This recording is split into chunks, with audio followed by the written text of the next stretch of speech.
doorbell at Jimmy's house. Now, when you come to my house, my doorbell sounds like this. Hey, you're listening to the People's Weekly on peoplesradiounited.com. Tim Best Buds. I'm here with Canadian Glenn and Nolan Hack. What's up, guys? How are y'all doing? Good morning. Okay. Yeah, I'm a little sick today, so I'm slower than I usually am. We got Gear and Top and Gal, I believe, will all be coming in eventually, too. I don't know what's going on with Steve Shagwell. He may or may not be able to come in today. So, I guess real quick, we could go over what everybody's kind of working on or what's upcoming. I know Glenn's show is on a mini hiatus, right? Yeah, I'm looking like the first episode of Season 7 of The View Up Here will be on Wednesday, October 18th. Oh, that's coming up. Yeah, That's another good. 2 weeks. Another 2 weeks. All right, anything else you got? Well, I would just remind everybody that November 5th is approaching. And as you know, we're getting close to starting planning. And we're looking for another historic podcasting day on November 5th this year. Oh, yeah, and to any ops that are listening, we're going to need those statements like we got last year again. So I'm going to be DMing a lot of you people soon, or somebody will be DMing you, trying to get statements that we could get produced so we could play them on the show. Or if you can produce them yourself and you have bot voices or whatever you need, go ahead and do them. You can ask any of us that are involved or just me at Tim Best Buds what's needed in them or what to do. Or you could check the ones we did last year by listening to the old MMM shows, 2016. We played them in all of those. And yeah, and any people going to marches that want to call in, get in touch with one of us as well. Yeah, the reason it was good last year because we had a lot of people involved and a lot of people calling in and a lot of ops sending in statements and stuff, so it was really nice.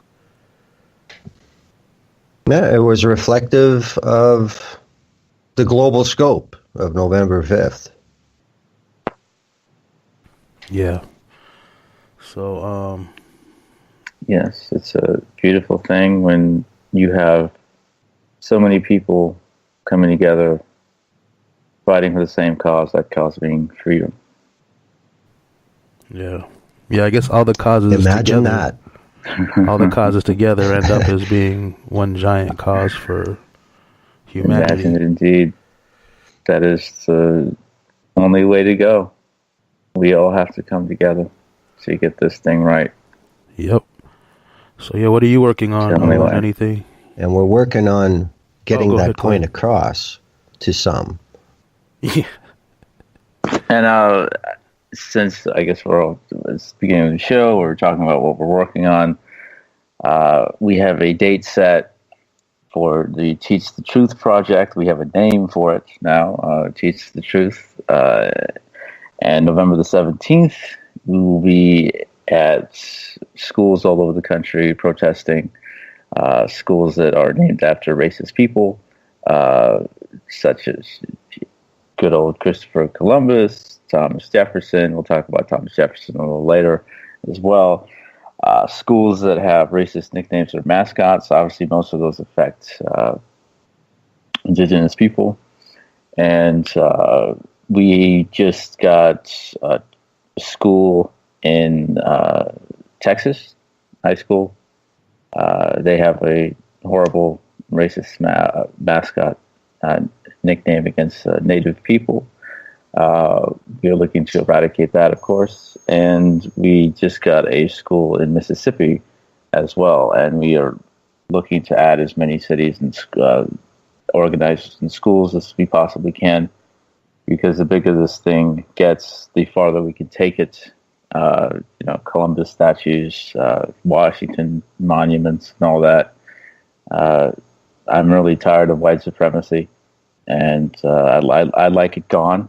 And that's what this project is about. And the things that we teach our kids creates that and fosters that. There's a picture of a textbook or a page in a textbook, and it was circulating throughout Twitter, and it said, chapter title was called "Moving Out." When the European settlers arrived, they needed land to live on for them. The First Nations people agreed to move. They agreed to move. That is the equivalent of saying the Jewish people voluntarily threw themselves in the gas chambers. Are you freaking kidding me? The First Nation people, the Native people, agreed to move? That's not what happened. They were forced to move and they were killed. So this is what we're dealing with, and this is why Teach the Truth is happening. And if anybody is interested, you can DM me on Twitter at Nolan Hack, NOLANHACK, or you can email me at NolanAWHack, NOLANAWHACK @gmail.com. We're also going after the curriculum that I just read some of right there, so we can finally teach the truth to our children. This is a national project. It can be anywhere in the country, even from the comfort of your own home. So a lot of big things happening from the hosts of the People's Weekly. Yay, us. I'm sorry, I said, you know what? Fuck anybody that celebrates Columbus Day. And fuck anybody that fights to keep Columbus Day as Columbus Day. Like, really, there's people doing that. And they make me fucking sick. Well, another thing is the created holiday of Thanksgiving. Monday in Canada is Thanksgiving. You know, as you guys should be aware, we celebrate it in different months, Canada and the United States, but it's the exact same problem with this holiday in both countries. And, what's that about, eh? Yeah, and I'm expecting there to be protests across Canada on Monday, as there usually is. Yeah, Monday is the 9th. So you celebrate your Thanksgiving when we celebrate Columbus Day? Is that how that works? Yep. Wow. Yeah, what totally a coincidence. Disgusting. What happened? Who did that first? Did the United States say, you know, Canada can't be more racist and loving of genocide than us, or was it the other way around, which I'd assume probably it was? I'm not really sure. Yeah. We'll find out and let you guys know. Or if somebody's in the chat that looks it up, let us know. Also, unfortunately, Tuesday's the 10th, and that's Serena Shim's birthday. Mm-hmm. Like, that's a good thing, and if she was alive, it'd be a great thing. But on October 19th is the day she was murdered in Turkey. So we'll be doing something on Tuesday for upcoming kind of action we're hoping everybody takes part of. We'll be promoting it. I know all the people on People's Radio, or a lot of us will be promoting it, as well as Ops Arena. And yeah, just we're going to do a live show on Tuesday. I'm not sure when or who's going to be on it yet. We got a couple people. And but yeah, just look out for that. It's a messed up situation. So yeah, I guess that's about would the top want to come in now? Is he here? Did he? Hang on, let me check on top. You guys talk for a second. We'll carry the show. I think our first thing should be the urgent news that just happened was the murder by the police of I'm trying to remember his name right now. Oh, we're talking about Patrick. Patrick. Yeah, Patrick. God Well, it happened. It happened in August, the 13th. But they just released the video, right? They released the video. I won't watch it. I've seen enough of our murders, but it is there. But see, that's the thing, Nolan. Like, you can say, what happens is the police come with this bullshit story every time. They don't release the video. That's how you know. If the police don't immediately release the video, right, or they release just pictures of the video with circles where there might be a gun or this or that, or hazy video, stills of the video, so they did something crooked. Because you know damn well if the person did something, pulled a gun on him, or did something worth them murdering him, that threatened them with lethal force, they would show that in a second. That would be all over the news on purpose. Yep. But the fact is, they don't show these videos, and then they come out later through freedom of information request or whatever, and it shows this man running in terror while the cop chases him down and blows him away. Just decides, I'm tired of running, so I'm gonna kill him. Yep. Yeah, I'm gonna add Top and Gel and maybe Gear. So yeah, you guys can talk about that for a second, and hopefully we'll all be back. Well, I would like to say, and I didn't mean this to rhyme, but I would like to say that they kill us every day. Patrick Harmon just happened to be the one they killed back on August 13th. And Tim made a good point that, yeah, when they don't release the video, the most often they're lying about something. And so often they turn the body cameras off. And I mean, this is the police. This is the United States. They have ways to they park their car on purpose where their cameras aren't picking stuff up. But I was going to use this for our next story about the Vegas shooting to kind of show people. But yeah, this year, the police have killed 748 people. That's a lot. So yeah, I mean, they always cry when a cop gets killed, which is 20 or 30 a year. Well, they're out murdering 748 people so far this year. So it's like every single day, multiple times. That's what's happening. Well, to make it even scarier, and I like to bring his name up again because, like most of us, when we're murdered by white supremacy in this country, our names are not said and our stories aren't remembered and our lives aren't remembered. But Xavier Olesko was 18 years old, and he was killed very recently. And he was 18 and killed by multiple young white dudes in Texas. He was a very, very popular student. He played multiple sports. He was a football player in the state of Texas, which is a big thing. And he was murdered.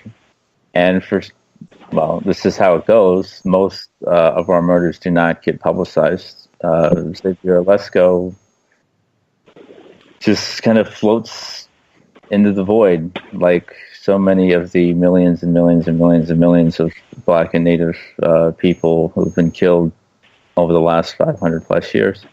And Patrick Harmon, the main reason why he's in the news is because there's a video of him.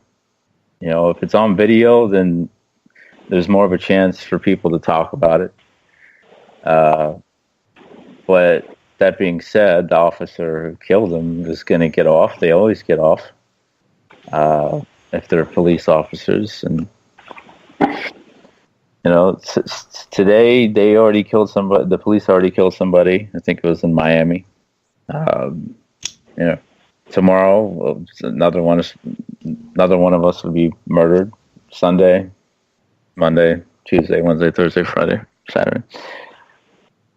And the band plays on. Yeah, it does. It's nonstop, and it's terrorism to every community that these police terrorize daily. I mean, that man ran in fear. Because what they're going to do is, you have a warrant. That warrant could be for anything. It could be for traffic tickets unpaid that you don't have money for. Yep.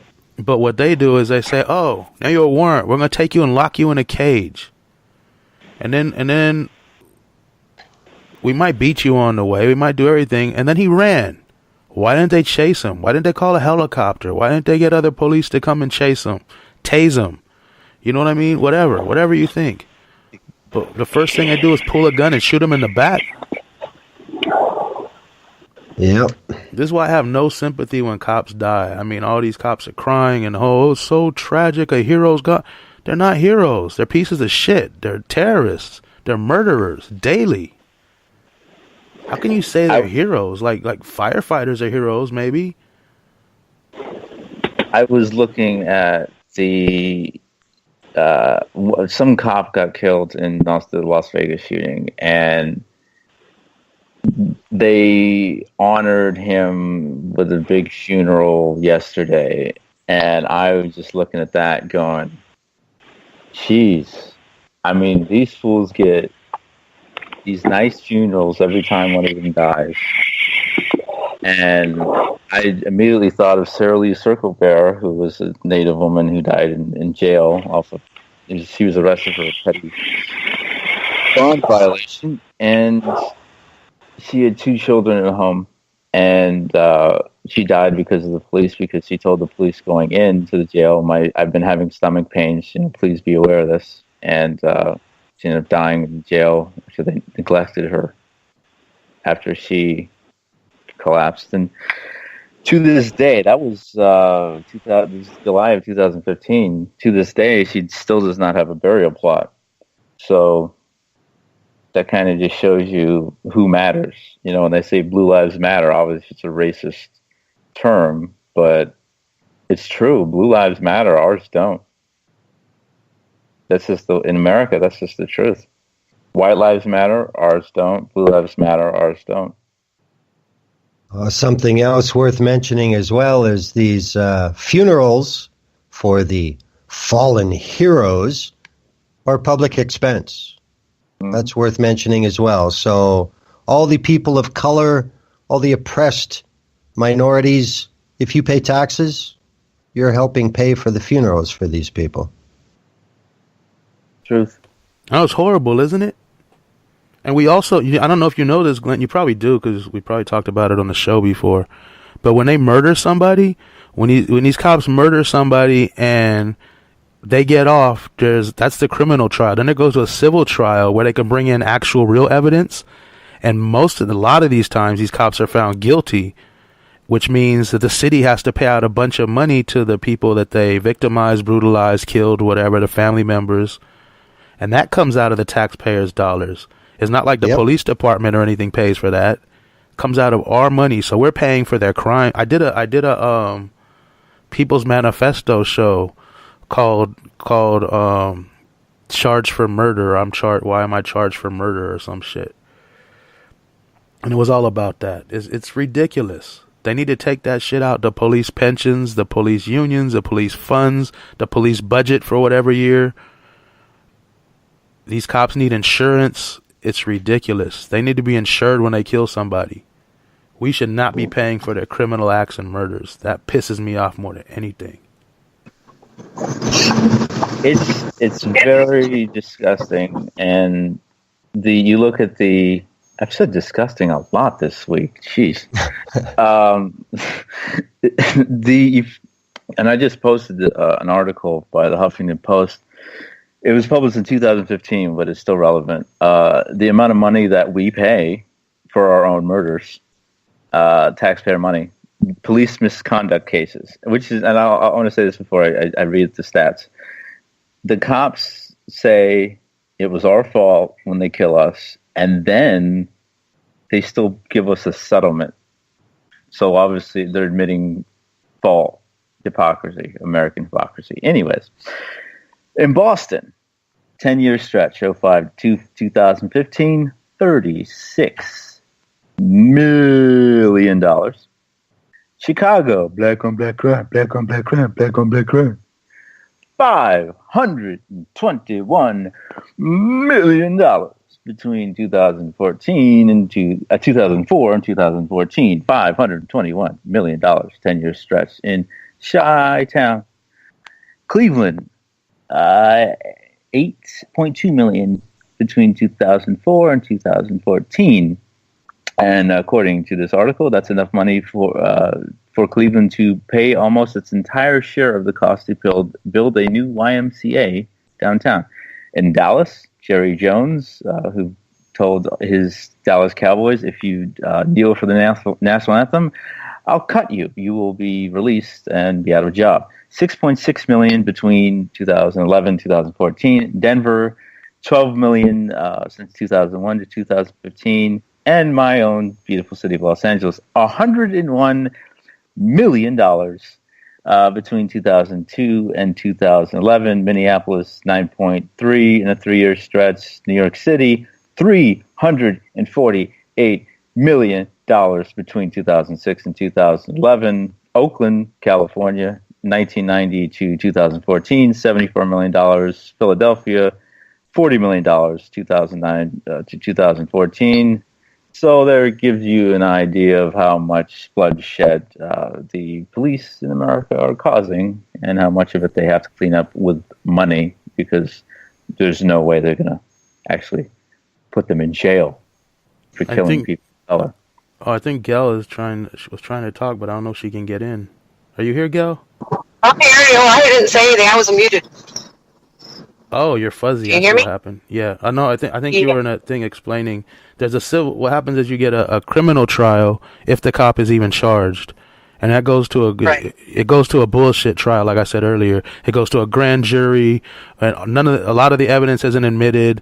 They always side with the cop, like 99.99999 times out of 100, and then you go to a civil trial, which is all about, can the family sue? Civil trial is about money and property. That's all it's about. And it has nothing to do with guilt. It's about liability. And it doesn't have to be found guilty beyond a reasonable doubt or anything beyond a reasonable doubt. It's left up to the discretion of the court, which is only a judge, not a jury. There's just a really big difference between the two that a lot of people don't seem to understand. Yeah, I mean, it doesn't make the cop guilty. That's why you only see like white collar criminals. Right, exactly. No. In no way, shape, or form we see this. I just went over it in class today, actually looking at the different cases. But using the term guilty doesn't work with the civil court, because it's not about guilt or innocence. It's about liability. Yeah. Well, of course, that's one of the ill side effects of the system, because, when we're talking civil trials, the general battleground is usually corporate matters.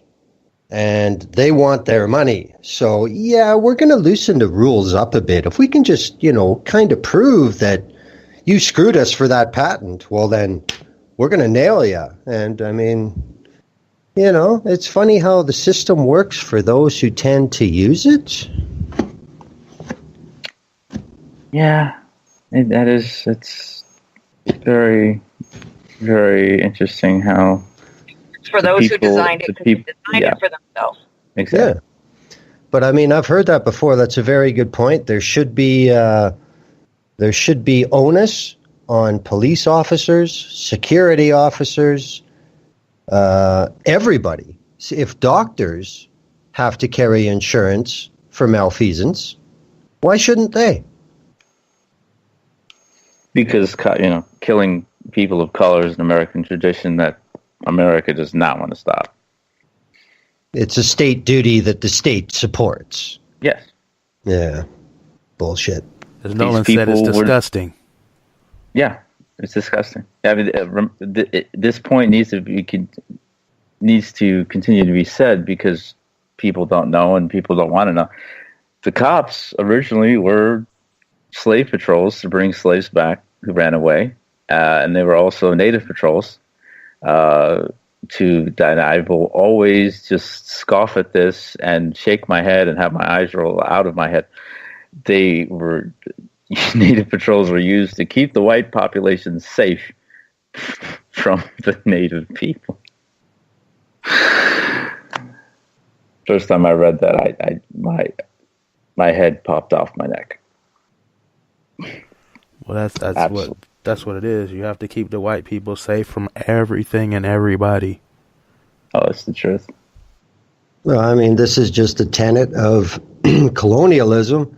I think last week when we had Ray on, he mentioned something about Vikings coming to Turtle Island long before the Europeans, which is true.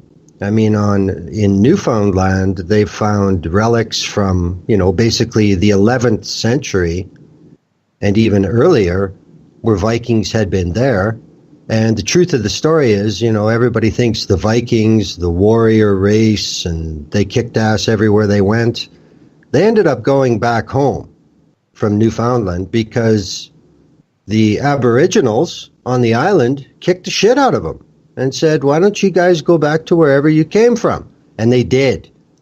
But when the Europeans came... They had guns. Well, it's not just that. There's a very famous issue in Canada that before Newfoundland and Labrador was a province of Canada, when it was still a independent colony of the Crown, they had issued an actual scalp bounty for Aboriginals on Newfoundland. And there are no native Aboriginals in Newfoundland today. They've been eliminated.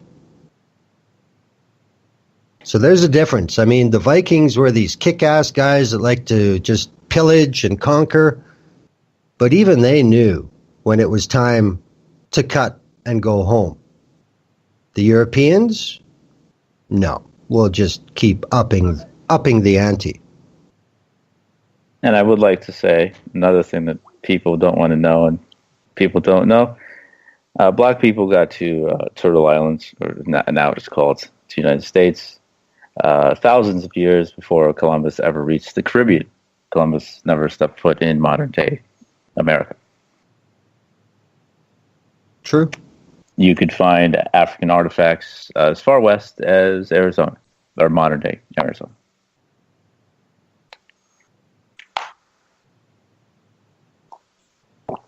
And if they got that far, I'm sure they would be dealing with, I'm not absolutely sure, but I think it would be Shoshone and other indigenous people, and I'm sure there was no race war between them. No, we were friends. We traded with them. Of course, this is before white people. So there was no infighting. There was friendship. There was trade. There was a betterment of both societies. Of course, now we do have infighting. We have, black football players playing with for teams called the Chiefs. Other black players playing for a team with a racial slur on their chest. And ironically, one complained that he was tired of being called the N-word, which obviously he shouldn't be called the N-word, but at the same time, he shouldn't be wearing a racial slur on his chest of the other people that are going through genocide in this country. So them cats never think like what if someone was wearing a jersey that had the N-word on it with some stupid ass logo? Mm-hmm. How would I feel about that team? Mm-hmm. You know what I mean? They never think that. Well, some people do. I'm not saying everybody, but these diehard fans, they so into that damn team. It's like the only thing that's important. Fuck your team. And I'm sorry, I'm not a sports fan, so fuck all the teams. But I mean, really, fuck your team. It's scary because I was in D.C. for a little while this past winter, and I saw that freaking logo and name everywhere, and so many brothers and sisters were wearing Washington apparel. It made me sick. And obviously, if I had called out every one, that I wouldn't, I'd still be there because there's so many of them. But it's colonialism for you. We're supporting the wrong things and focused on the wrong things, and we're hurting ourselves by hurting other people, especially indigenous people, because this is a double genocide that's been going on since 1492. And we need to come together. There's absolutely no reason why we should be apart. We have too much in common as black and indigenous people. And even the thing with the police, and killings and deaths due to white supremacy. Native people are killed at a higher rate by the police than we are. You know, they die because of colonialism at a higher rate than we do, which is wild and amazing in the worst ways, because we're killed and die so often. So there's no reason why we should be apart and not be in solidarity with each other. There's so many names of Native people, especially you talk about the police or just white supremacy in general. Savannah Greywind, thankfully her baby lived, was killed while she was pregnant. Zachary Bare Heels. I can go on and on. There's too many names. I just wanted to list a couple. We don't have time to go through 740 something names just this year. Make sure people know that they're still here and they're still being targeted and killed. Yeah, I mean, think about that. We don't have time to go through 740 whatever people's names just from this year. Yeah. Just from this year alone. And it's more than that. We know it's more than that. It's just the ones that we... Yeah, those are the ones that are documented. Yeah. But yeah, so to summarize for the people just listening in the last 30 minutes, basically, fuck the police, they're murdering scum, fuck Columbus Day, fuck Thanksgiving, and fuck all you racists out there. So I guess we're going to move on to the next topic. Glenn reminded me we're like I said we're the gods of tangents. We got Top Gear Live. Everyone from there basically, minus Bad, I think, is in here. We got Top and Gear and Gal. They all jumped in. President unaccounted for. Good evening. Hey, Top. Hello, Top. How's it, gentlemen? Good. We're doing good. It's a standard show. We're just going off on shit. That's why it's so good. It's got to be destroying. Glenn's very structured, unlike a lot of other people in here. Like, I know Top's worse than me. I think he doesn't even plan this show. He just like, we're doing it and we're doing it awesome. If I know 5 minutes before the show what's going on, I've failed. Yeah, I'm like somewhere a day or two, but Glenn's got to be dying on this sometimes. I know it because he's a very professional person. We just come in and fuck it up. No, I think the actual truth of that is that I have to know what's going to be talked about, or I just feel like I'm not going to be able to keep the shit together. So that's all. But I mean, you guys are all pros about floating from one to the next. So, I just stay in the background and nod a lot and laugh. And we make out okay. Well, if any awesome media companies want to hire any one of us, I'm sure they'd go after you, Glenn. Well, good luck with that. I couldn't function with any structure. It's just not going to happen anyway. I mean, everybody knows that about me. I am purposely no advertising, no nothing. Fuck off. Not going to happen. Okay, if any media companies that don't advertise have a ton of money to pay Glenn, he's willing. I got you, Glenn. Then people will say I'm being paid by Soros. I can't win. There you go. And if there's any media companies out there that like a surprise, I'm your guy. Okay, we're on another tangent altogether now. What the fuck? What tangent will we go to next? No, now we're going to go to the Las Vegas terrorist attack. That's not a fun tangent at all. It's not a tangent. That's an actual story we're covering now. But it was the biggest mass shooting terrorist attack in modern. In the last number of years, I could go off on. It's like 30 or 40 years or something. Yeah.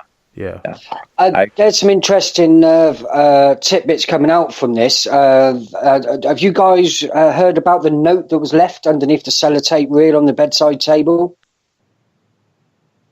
Is this one of those Alex Jones 4chan thing? Because I've seen a ton of crap that's not true. No. This is reported on the news. I actually heard the initial report this evening on CNN. There's unknown numbers, a page of unknown numbers written on a note, and they can't decipher what these numbers represent. Yes. So they've actually, the feds have asked for outside help, cipher, cryptographers, etc., to come in and try and find out, because this could be a suicide note. But they don't know.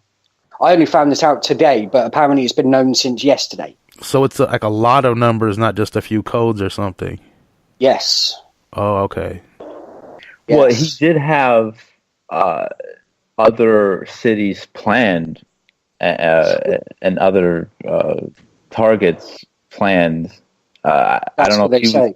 Yeah, Lollapalooza and another concert, he was actually had rooms rented around them. Right. And so the vehicle with explosives. Well, yeah, I don't know if the suicide note was for when he finished all of them. If that is the what you just talked about, that was a suicide note. But it could have been just a breadcrumb note, because he was planning to escape, as they say. Leave a code. It'll take weeks to decrypt. He'll be on to the next target. Nobody's the wiser. And he had weapons stashed all over the place. We don't know where else he had weapons, and he had a car full of explosives. Now, if he wouldn't have all that weaponry loaded and bomb material, if this was just one event, is what I'm saying. And they're trying to figure out a motive. Now, nobody really knows a lot about this guy. His own brother said, no, he's not a gun guy. And it turns out he's he's an assassin, and he's trying to buy tracer fire. So the thing about it is, how come that didn't ring any bells? The guy bought, 20, 30 guns in a day or two or something? The gun store guy said he was 33. He was in and out of this gun store multiple times. I mean, he had to get him up to his room somehow. I'm sure you could go back and forth bringing luggage that's empty and full. I mean, there's probably a way to do that if you break them down. But nothing he did seemed to ring any bells. And they're still not calling him a terrorist. And the fucking president of the United States said this is a miracle. This is fucking insane. This is an act of terrorism. If he was brown, if he was Arab, Arab or from any other country, immediately it would be an act of terrorism. Well, so another factor is he had money. He wasn't poor. Well, it takes a lot of money to buy all those guns and kits to automate them. I mean, I mean that'll affect the narrative in the media. He was white and he had means, so he can't be a loser, because that's what everybody's supposed to strive to be: white and rich. What if he was paid? He was rich off sitting in a damn casino gambling, wasn't he? For the most part. No, he had real estate properties that he I think initially he sold some property and made a couple million off of that, and then reinvested in a couple other properties, and then went gambling and kept making money. But he would drop like 10 grand a day. He said he would drop like $1 million a month or something. I'm not sure about that number, but 10 grand a day, I'm sure about that. That's insane. That's a lot of money, dude. Yeah. So he was actually playing the system. He was becoming well off through usury. That's a good way to put it. Are they sure he wasn't selling guns? I mean, why does anyone have that many freaking guns? Like, what the hell? And why did that not ring a bell? Like, seriously, why can somebody buy that amount of guns and the FBI is not immediately involved, especially with our heightened, like, security measures and terrorism alerts and all that bullshit? That should be like, whoa, hey, this guy's going to do something fucked off, you know? Yeah, we should do something where, or somebody should, where they have a gun stores in different parts and they send in black people and white people, or I mean Arab people, black people, white people, Mexican people, to go in and you can buy the gun, you just put some money down, you fill out the form, and then you can get most of the money back. You lose like a fee or something. But these companies have enough money. They should send these people into gun stores doing really weird things and seeing how they react if they report anybody or do anything, and who they report and who they think is suspicious and who they don't. That would be an interesting thing, because I don't understand. You have a freaking gun store, and this dude's coming in and out all day buying more and more and more and more and more and more. Like, what the hell is he? What else are you going to do other than slaughter people, really, or start a little mini army?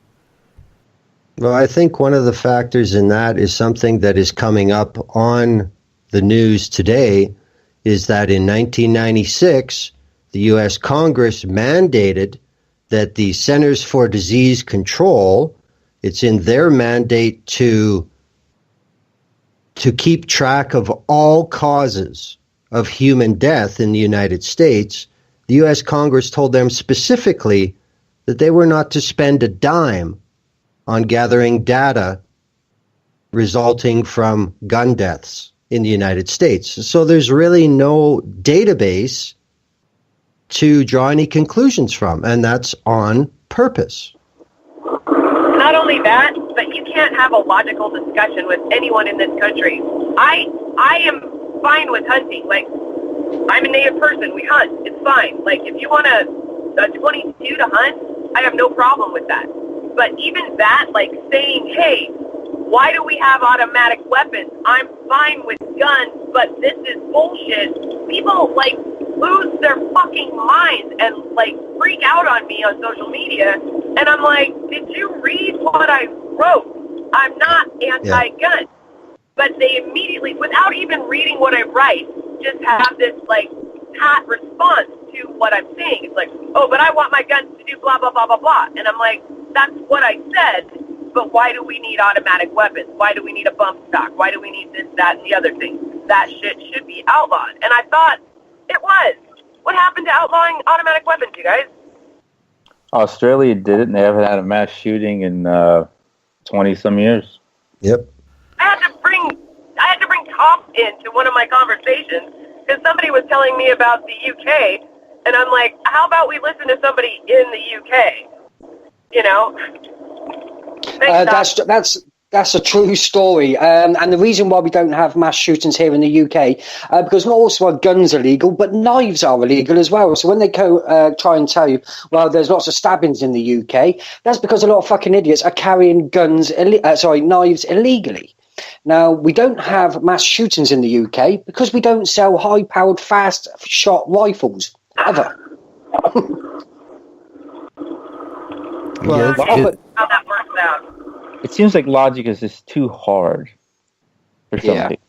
It's just too hard a concept. It interferes with profit.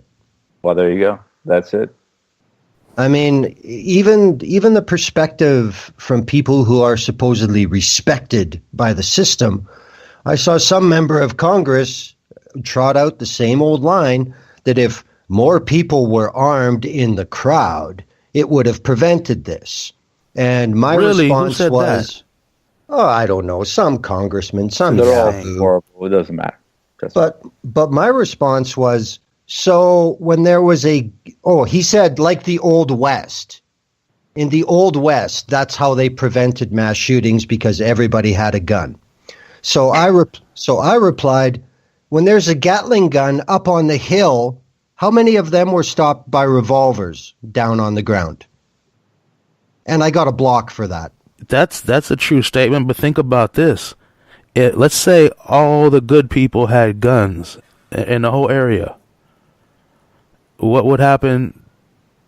Nothing. More people would have been dead because they'd be shooting. First of all, they didn't know where it was coming from for a while because shit echoes off buildings. It's not like, you know what I mean? So what, you start shooting at random hotel room windows where you think you see a flash or you see something? Yeah, there'd probably be another 50 people dead in the Mandalay Bay. Or injured or somebody. Now you got a bunch of people with guns and then the shooter. Who's the one shooting? Well, obviously he has a machine gun, but you know what I mean? Yeah, it's nuts. It would turn into mayhem. That would be insanity. Well, like this. There's people that feel they need guns because of the situation, like me, I don't particularly like guns. I wish there were no guns, but I have guns because I've been shot 9 times. I have 14 bullet holes in my body. I like to be protected now. But the whole thing is, I don't love guns. I don't collect guns. Like, I remember this dude said, "Oh, you have a Glock. You should get a head that makes it fully automatic, and it's only a few $100s online, and you can get a clip, and you can go shoot all these things in the desert." I'm like, for what? The shit sits here for protection. If someone tried to come at me with a gun in my house, I'm gonna have to deal with it. But what I'm not doing is going and showing it at shows and trying to stockpile them and collect them and build them bigger and better. That's just for what? Those are people who love guns. Those are like the NRA jackasses. Where do they get the money for it? Fucking hell! Imagine how much does, I don't know, one of these AR fucking rifles cost? Let's talk about the economics of it. Now, that's school uniforms for children, for example. That's shoes. That's a trip to a theme park to make the kids happy. But no, you're going to buy a weapon to shoot shit in the woods. What a fucking fantastic waste of money. I mean, yeah, these people have collections of guns, and they go to the desert and shoot at rocks and cans and shoot videos of this crap, and woo! We just spent a whole crap load of money on ammo to go shoot shit up. Like, and the NRA. I wanted to say something, you guys. When the whole situation was going down at Mandalay Bay, one of the country music singers actually put out a statement regarding concealed carry. He said, "Look, my guys had guns. We were packing, but there's no way that we could have done anything. What were we going to do? We didn't know where the gunfire was coming from. And had we done anything, had we drawn our guns, the police would have thought we were the shooters." So, in this situation, the good guy with the gun thing didn't work out at all. So he went viral with this statement because of the flip that he made with the statement. So I just wanted to kind of say that some logic is getting through here. Hallelujah. Yeah, I mean, yeah, that's true. I heard about that too. But just like Glenn said earlier, you have a Gatling gun on a hill. You had high-powered, fully automatic rifles, about 1,000 yards away and up quite a few stories. And let's say people pulled out their guns. Now you're a target if you even try to shoot, because you're not going to hit him, and he sees the flash. He knows where to aim. All the people around you are now in danger. Yep.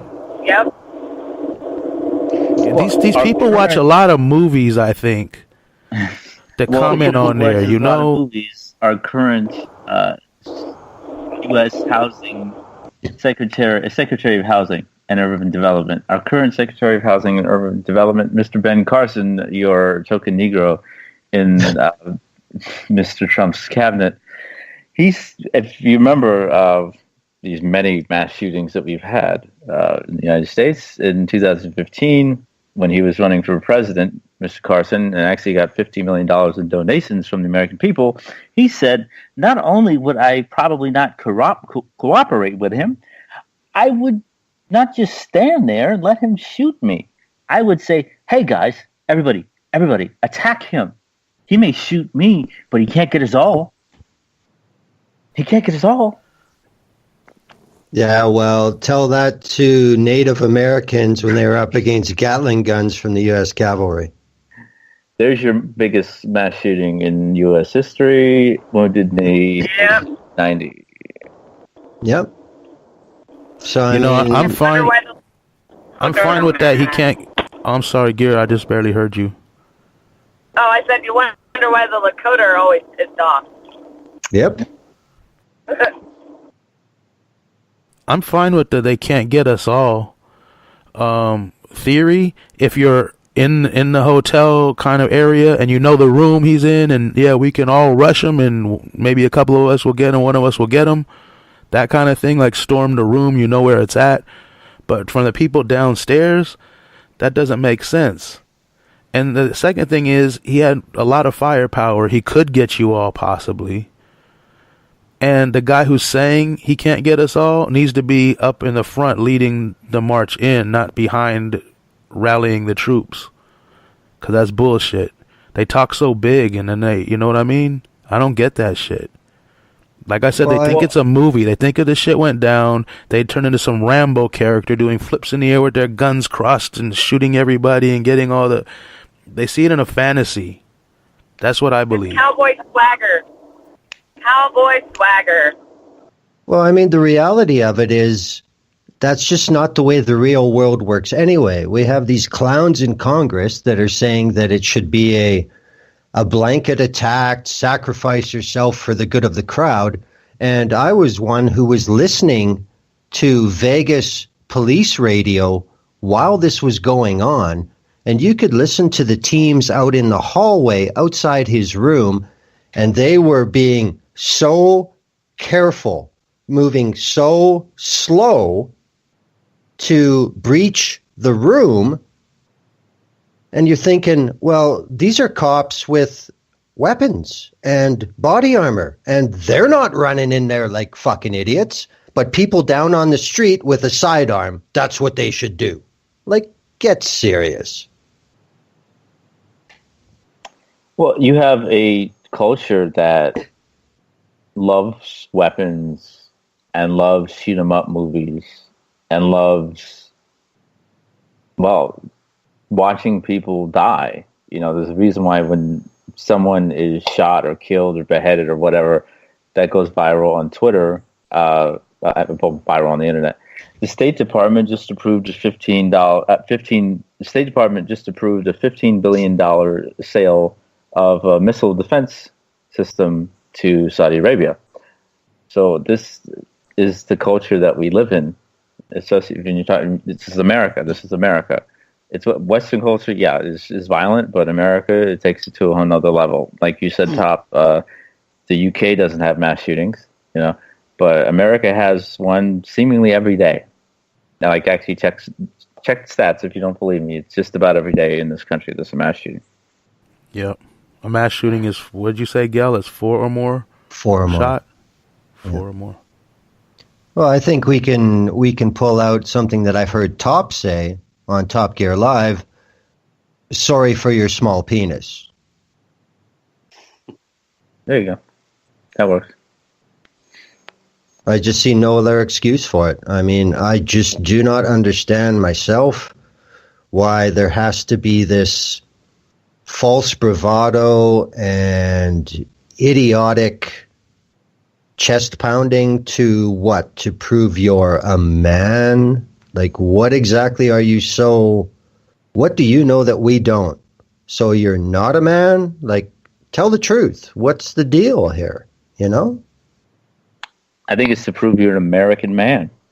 I mean, guns and weapons are a part of the fabric of this country, and the populace has taken I shouldn't say the populace, because there's a big amount, a large amount of Americans who don't want weapons all over the place in terms of automatic weapons, but there's still a good amount of folks who love weapons and love guns, and they take the Second Amendment to a place that even the genocidal founding fathers didn't want it to go to and didn't intend it to go to. This was never supposed to be the way it is in terms of gun laws, the way they are in the United States. Even there's plenty of Democrats who've had very lax stances on gun control and gun laws. And of course, the Republicans, the NRA, are tied at the hip. But I think I read a stat that Republicans have got a few $1 million or $1.5 million or something like that from the NRA recently, and the Democrats have gotten somewhere in the six figures from the NRA. I mean, the NRA, I would be fine with the NRA, for one, if it wasn't inherently racist. Because when, it's black gun ownership, oh boy, we have to stop that. And just look up the history of the Black Panthers for that. But if they were just about, owning guns and gun safety and all that, that's fine. everyone has their hobby. Okay, cool. If you're safely using your handgun and there's no automatic weapons involved, there's no assault rifles, cool. That's fine with me. Do what you want to do. As long as you're not hurting anybody, be who you are and, do what you want to do. But that's not what the NRA is about. Well, that sounds like Canada, what you just described there. That's a good point. But, I did see something posted on Twitter today that is, I believe, completely true. If every black male adult in the United States bought a semi-automatic assault rifle, there would be gun control laws by next Friday. Mm-hmm. Yes, I posted that myself to a few groups. It's astounding, and a friend just posted something in the chat. I mentioned about semi-automatic AR rifles are not sold in the UK to its citizens, but the UK is happy enough to sell weapons abroad. So there is that point to raise as well. Saudi Arabia. Again, it comes back to the money. Money is a root of all evil, as they say. What are you going to do with these giant monster guns? Like, you're getting them just, okay, supposedly what are they getting for? Just to go shoot rocks and targets and stuff out in the wilderness? That's not self-defense. Yeah, that's a BS excuse. It's to feel power, and of course take pictures with them. Yeah. Of course, the joke about the small penis, it's overcompensating in many cases for things. There's probably something to that. Yeah, I thought it was just a detachable fetus. I mean, personally, honestly, I thought that guys who have to have guns just don't get laid, like effectively anyway. Well, I mean, the other thing that bothers me is the complete bastardization of the Second Amendment. And most of the time it comes from so-called constitutionalists. The Second Amendment was put in to prevent the state from becoming an oppressive force against the citizenry. The citizens would be allowed to bear arms to protect themselves from the state. That was the intent. And that ain't happening. Well, it's funny. It's funny you put it that way, and obviously that was the original law. But it's funny that you use that exact verbiage that you did, because hey, Black and Indigenous people, to protect ourselves against the state, hey, let's go out and get a bunch of assault rifles, like you guys are just saying. Let's go ahead and do that, So Xavier Lesko would still be alive, and within that logic of the NRA, Patrick Harmon would still be alive, Darren Neal would still be alive, et cetera, et cetera, et cetera. Yeah, but I don't think, as long as they have guns, they shouldn't get rid of all guns, because that's where you have the issue. But I mean, this is my opinion. I know other people say get rid of everything, but that's impossible anyway. But you can still have guns. It's okay. You shouldn't be able to manufacture new guns. Like, we have enough. And that too, yeah. Enough of it's like the nukes. Like, we don't need thousands of nukes. Like, there's nothing wrong with telling these companies to get another line of thing they're gonna sell and create, or you're out of business because what you're doing is now illegal. We can't make weapons. That's ridiculous. There's enough of them. Yeah, you can repair the old ones, and I know there's drives. But you'll never get rid of them if they keep making more. No matter what you do, you'll never even get to. Don't make them for anyone. Not anyone new ones for police, not for military, not for anything. We got enough. I don't blame you for saying that, because guns are just so awful in terms of what happens in so many cases like Las Vegas. But I would say that in my mind, look, you can make your guns, you can have your guns, you can have a handgun, and you can have, a one or two, but the police do not need to be militarized. They don't need assault rifles either. You need to have gun control. If you're going to have something dangerous, it needs to be controlled. These things need to be controlled. Like a car is dangerous. That's why there's certain laws.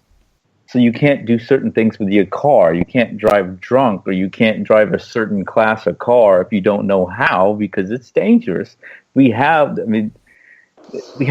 control over certain things for a reason. There are laws there for a reason, and there needs to be more gun laws and an actual logical thing with some forethought of looking at this gun problem and looking how many we have already in everybody's homes and all the stores and everything, and just figure the thing out. And from a simplistic standpoint, get rid of all the assault rifles. I mean, just leave them to the military. And even then, that's scary. But leave them to the military. Leave them get them out of the homes. Get them out of the police departments. Police departments don't need fucking AK-47s. There's no reason for that unless they're going to wage an all-out war on American population. Oh wait, are they? It's coming. Genocide. Not a war. Yeah, it looks like a war that they're already doing. It is a war. Really, it is a war. Well, we're not. A war would indicate there's fighting from both sides. We're not physically fighting back in the large amounts with weapons of our own. I mean, maybe they're trying to wage a war, but we're not responding in kind. I mean, to me, by definition, it's a genocide. But for me, I just stick with that definition. But that's just me. That's a much better definition. You're right. I mean, people got to register cars every year, but not guns. People have to. You should be able. You should have a limit on how many guns of different kinds of guns, from pistols, rifles, like Nolan said before, you could have. Should be a definite limit. Should be a low limit, like 5 maybe. I don't know, but who needs that many freaking guns? And if you're a collector, then you can go get some license or something so they know what you're doing, and you can pay a fee and register differently, so people know who has what. That sounds like Canada again. Yeah, I know. I'm just saying. And do you have to register them every year there? Well, you do. I mean, if you're a collector in Canada, there's something very fundamental that just drives everybody in the States nuts. If you are a collector in Canada, that means at any time the RCMP can show up at your door and say, "We want to see the condition of your collection. Are they being stored properly? Are they laying around? Are they loaded? And if they are, you're going to lose your collector's license because you're not following the rules." Because the reason they say that is because if a collector is known to a criminal element and somebody breaks into his house to steal his collection, they better fucking be locked up. Yeah. But I mean, for individual gun owners in Canada, you can't just get a license and buy a couple guns and then nobody hears from you for 5 years. You don't turn up at a range. You don't take any more courses. If that happens, they will get to you and they'll say, "So what's the deal? Do you still have these guns? Are you using them? What's going on?" And in America, that's called intrusion. But in Canada, it's called responsibility. Well, and also in terms of a logical society, that's called responsibility. That's just that's common sense, and people just. I know other countries are messed up. I mean, I think just about every country has problems of some great proportion. But geez, America, just get with some common sense for 5 minutes. It's just taxing. I mean, I'm no genius. I'm not a genius. I'm not Einstein. I'm not Frederick Douglass. But Just get some dang common sense, Americans. This is ridiculous. This is so easy in terms of, here's an obvious problem. Let's fix it. No, let's not fix it. Because money and lobbying. What? You gotta listen if you listen to the pundits on CNN or MSNBC, I mean, they're racking their brains trying to figure out how we can fix this problem. And I'm like screaming, fucking gun control! Jesus Christ! You know, and all they're doing is can we put in metal detectors in hotels, and what are we gonna do to, you know, harden our cities and all this shit? And I'm like, gun control. It's easy. So now we're going to see a whole new set of factors police state control because this lunatic lost his mind and shot a bunch of people. And because America is irresponsible and cannot get it together when it comes to guns. The propaganda that the NRA has thrown into people's minds has bastardized them in some way. I don't know, but it's working so well. I don't know how you guys, just America or a certain portion of America, justify your argument by comparing yourselves to Switzerland. What the fuck? I haven't heard that. Who does that? Tell me that one. Oh, I've seen it all over the place. Switzerland allows rifle ownership, but they don't have mass killings. It's the people that need to be controlled, not the weapons. It's not widespread. There's no open carry. I don't think there's open carry in Switzerland. And I'm sure as how you can't accumulate 40-plus high-powered, rapid-firing fucking rifles either in Switzerland. Now, everybody in Switzerland, I think, if I'm right in saying, there's conscript in Switzerland, and the majority of the weapons are because the people are military or former military. So stop comparing yourselves to Switzerland, America. Fuck's sake. Yeah. A lot. That's a new one. That's interesting. I've never heard it used. Wow. I've heard it a lot, especially this last week. That's grasping for straws right there. It is. That's insanity. It doesn't even make sense. It's America. I guess. That is America. America is insanity. You make me feel stupid just for being from here. It's not our fault, man. We were born into idiocy. Yeah? It's not our fault. Yeah, we were just born here. What do you want us to do about it? Destiny. You were born into another idiocy. A less terrible one, maybe. All of us were born into idiocy, guys. And Glenn was born in a third kind of more friendly idiocy. It's a more sparse idiocy. Let's put it that way. Yeah, it's the whole world suffers from this problem of imposed idiocy on different populations in different ways. But yeah, I mean, I have guns, and I don't love guns. I wish there were no guns, like I said, but there needs to be more laws with them, more control on, and that's not infringing on anybody's rights. That's just common sense, like one of you guys said earlier. It's ridiculous.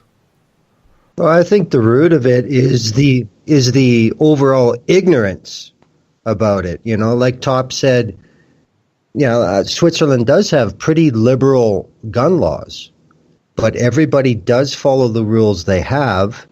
And as he said, with conscription, everybody is trained. Everybody knows exactly what they have their hands on. So there's a base intelligence level that allows the safe possession and use and storage of firearms in Switzerland. And that just simply doesn't exist in the United States. It's never been part of the culture. Hey, what's that spokeswoman for the NRA? I can't think of her name right now. She has a weird name. But she put out a tweet saying something to the effect of, if you're going to ban rifles and or assault rifles, then why don't you ban swimming pools and cars and all this other kind of crap? And I was like, what's wrong with her? It was like the most ridiculous. I mean, that's how these people think. False equivalency is tool number one in their toolbox. I guess, but it was just idiotic. She was born into idiocy and then pushed it all the way. She's like, I like this shit. But then think about it.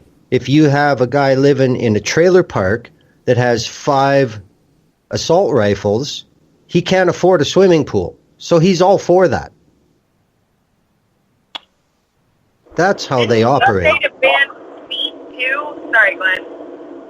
Wasn't that the lady who said to ban feet? Say that again? She said feet were dangerous and we should ban feet. What the hell? Oh, yeah, she did. She said, like, they're going to use their fists and their feet. You're going to ban all of that? What the fuck? So, I mean, I'm going to ask her, when was the last time 50 people drowned in a swimming pool while 4 or 5 other people were injured and had to all get rushed to the hospital in a swimming pool? Or a car accident? Or by use of hands and feet? Everybody's Bruce Lee, apparently. Well, even a dude with a sword can't kill that many people. Even a dude with a semi-automatic, like, normal size, rifle couldn't get that many people. Not at all. Here's some stats on guns in America that I just tweeted with the show link, so anybody who's not listening can listen. On an average day, 93 Americans are killed with guns. On average, there are nearly 12,000 gun homicides a year in the United States. For every 1 person killed with guns, 2 more are injured. And America's gun homicide rate is more than 25 times the average of other developed countries. And if you want to know why this country wants to keep its guns so badly, and the amount of guns and the lack of laws and the assault rifles and all that, black men are 14 times more likely than white men to be shot and killed with guns. In an average month, 50 women are shot to death by intimate partners in the United States. There have been 344 mass shootings this year. Las Vegas was 338. So that's... So there's been 6 more since Vegas. Yeah, things have really changed. Mm-hmm. Yes, there's more... I'm sorry. I was going to say, there's also a phenomena. There's a certain day of the week where more guns are sold because more people commit suicide on that day. What day is it? I think it's Saturday. 62% of firearm deaths in the U.S. are suicides. There you go. And there's a certain day where more guns are sold on that day, and it's directly attributed to people wanting to commit suicide. Now that's a societal illness. Yep. Why is that not even being addressed? Because there's a meme going around, and it's, what if you transpose the abortion laws in the United States to gun laws? Like, you have a calling off period, or you have to see a doctor to check you're fit to own a gun, or you have to negotiate people holding pictures of their dead loved ones that have been massacred as you go and buy a gun. And there's only one gun shop in the state, and you have to travel out of town to get to it. That type of scenario. You know what you have to do, the hoops you have to go through personal choice for family, women, personal health care, for whatever reason that an abortion's required. Imagine if you transposed those restrictions to gun ownership. That's a very good metaphor. Well, hey guys, I'm passing downrange right now. It is a very poppin' gun shop. I'll tell you what. Ah, shit, there's a cop.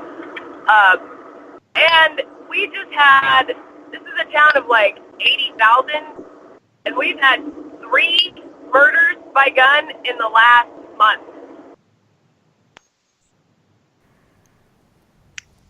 Go in and ask them if you can buy 30 guns. It would raise suspicions. If I wasn't late to work, I totally would.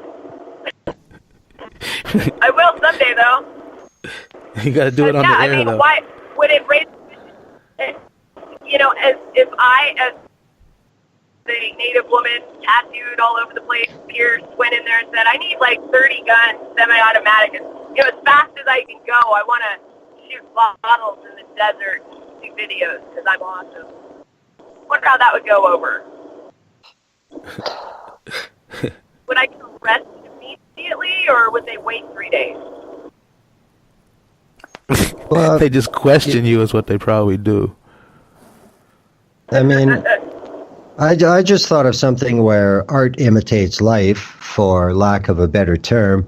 But I think back to the movie The Terminator, which I believe came out in 83 or 84. And when the character of the Terminator came back in time to California, he walked into a gun shop. He knew exactly what every gun there was and impressed the employee by naming the guns. And he said, "Let me see that one. Let me see this one." Then he simply took ammunition off the counter, put it in, and killed the employee of the gun store. Now, I mean, that should tell you something right there. You have something wrong with the way you run things where this can happen. In a place like Canada, that is simply impossible. That would never, ever happen. And it makes sense. But apparently in the U.S., that's an infringement on your freedoms to have those sorts of controls in place. This is insanity. America's insanity defined.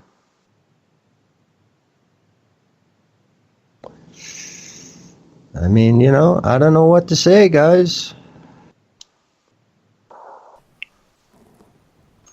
This is just another reason why the system of this country has to go. There is really no other way. I know people don't want to hear that, but it's the truth. Because one of the things this system upholds is insanity. One of the things insanity does, American insanity does, is allow people to have as many guns as they want with no, limited to no background checks, and commit mass shootings every single day. Why on earth in America has the NRA gained so much power that they can veto a gun restriction on people purchasing weapons that are on the terrorist watch list? Lobbyist. Money. Yep. All right. 78% of Americans do not own a gun. True. 3% of Americans own, 95% of guns? This is the NRA. This is their Really? money. Yes, Yep. really. I can get you those stats. They came out this week. Yep. I never knew And that. just- That's insane. Just to put another twist on the thing that Top was talking about and that he's posted on Twitter on juxtaposing the restrictions on abortion to guns, it made me think about Colorado Springs, where we had a nut bar with weapons shoot up a Planned Parenthood clinic because women may be having abortions there. So, I mean, And he wasn't a terrorist. No, Oh, no. Lone Wolf. yeah, Lone Wolf, he's white. He was mentally sad. Sad. He Can I wasn't just hugged say- enough as a child. But he's defending life. Can I just state this? Being somebody who has studied this for a long time, and including the way that terrorism and lone wolf and everything in the media, that this is being discussed in mainstream news for the first time ever. The whole idea that only whites are lone wolves and only non-whites or people of color are terrorists. I got to give the AP credit. They tried. It wasn't the best, but at least it's being discussed. And it was discussed, of course, I think it was CNN had a big discussion about it. I'm just happy to see it's being talked about for once. No, we got to do it's like after Mike Brown was killed and Trayvon was killed. Well, we're talking about the murder of people of color again, even though that never stops. But what are we going to do about it? That's the key issue. Like, all right, good, we're having this discussion finally, but what are we going to do about it? And we have, they should. Everyone talks about that the Republicans, how they are paid by the NRA and just in their pocket. Well, there are gentlemen named Sanford Bishop. Sanford Bishop had $3,500 given to him by the NRA. Henry Cooler, $3,000. Colin Peterson, $2,000. Tim Waltz, $2,000. And this one's weird. This is a woman, Tammy Duckworth, got $50. I don't know how that transaction went down. I'm actually kind of interested. Did they meet in the Dunkin' Donuts or something? I don't know. But these are House Democrats that got money from the NRA, and we need to actually do something about it instead of just talking about it. We got to talk about it and then do something about it. I have a link where you can find out exactly how much your representative got from the NRA. I will post it. Yeah, Open secret. What are we looking at here? What's your source? Oh no, it's an actual website. And it's not just Political. Political reported on the story. If you scroll through it, it'll actually take you to put in the names, and it'll tell you exactly how much they got. Well, OpenSecrets.org is a website. It's yes, I use OpenSecrets all the time. Yeah. Yes. Just saying, as many wild websites as there are some reputable ones with good sources that use good sources and are good sources. But something has to be done about this issue. You know, we can talk. Look, if nothing was done after Sandy Hook, nothing will be done now. I'm sorry to be the one to tell you that. True. That's why the system has to go. America proved in 2020 they cared more about their guns than their kids. Yep. And if nothing was done after that Republican dude was shot, nothing's ever going to be done. He said he doesn't want any gun restrictions. Recently, because a good guy with the gun saved him. Oh, here we go. No, because $6 million given to the Republicans in the 2016 election cycle. The NRA gave $106,000 to the Democrats in the 2016 election cycle. There you go. They gave money to Scalise too, I bet. Oh yeah, of course they did. Oh yeah, along with Satan to keep him alive. Yeah, here's something I want to throw out there. I kind of tried to start a hashtag that is a takeoff from something we're familiar with, and I called it "What Would Dotard Do?" And I made a statement after the Vegas tragedy, where what if Justin Trudeau had a press conference and he said, well, we had 2 Canadians killed in this country where they obviously can't control their fanatics, so we're closing the border to all Americans. And I ask why you guys haven't done that. Sorry. But the Americans on my timeline absolutely blew up. Like, what kind of a stupid fucking idea is that? And I said, have you got a mirror? They weren't impressed. But I mean, you know, I think that's another good metaphor that people are going to have to start using. Take what the Americans are doing, domestically and internationally, and apply the same standards to other countries and other world leaders. And just look at how utterly ridiculous it is. Yeah, it's insane. See if it makes a difference. I'm just seeing a couple of posts here, and it's pretty much in line with what we've been discussing. America's forgotten mass lynching. 237 black sharecroppers were murdered in Arkansas. 1919. Elaine, yeah, 1919. And 1898, white supremacists killed 60 plus African Americans. It's effectively, why is it only called a mass killing when whites are? Because only white lives matter. Our lives don't matter in the United States. Never have, never will. Until America falls, our lives will never matter. Charleston was called a massacre. Yep. Mass shooting. Mass shooting where it wasn't a terrorist, and we can't figure out if he was a white supremacist. It was actually labeled terrorism later, just not by the media. No, see, now that's where you have to look at these labels and who's doing it, whether it's defined and how it's defined. If it is federally labeled a terrorist, domestic terrorist situation versus what the media is saying are two different things. There are, and when we look at massacres, a lot of times what you'll see in the argument, and I'm not saying I agree with the argument, I'm saying a lot of times when you talk about it, when you hear things like modern American history and mass shooters means that there was less than 3 people who were involved in it as the perpetrators. That usually is what defines the modern definition. And in the specifically the Arkansas case, there were multiple people involved in that massacre, which makes it a massacre from a mass shooting. A mass shooting has to be 1 or 2 people working in a team constantly on a spree. That which is also then will put you into a different category of spree killers.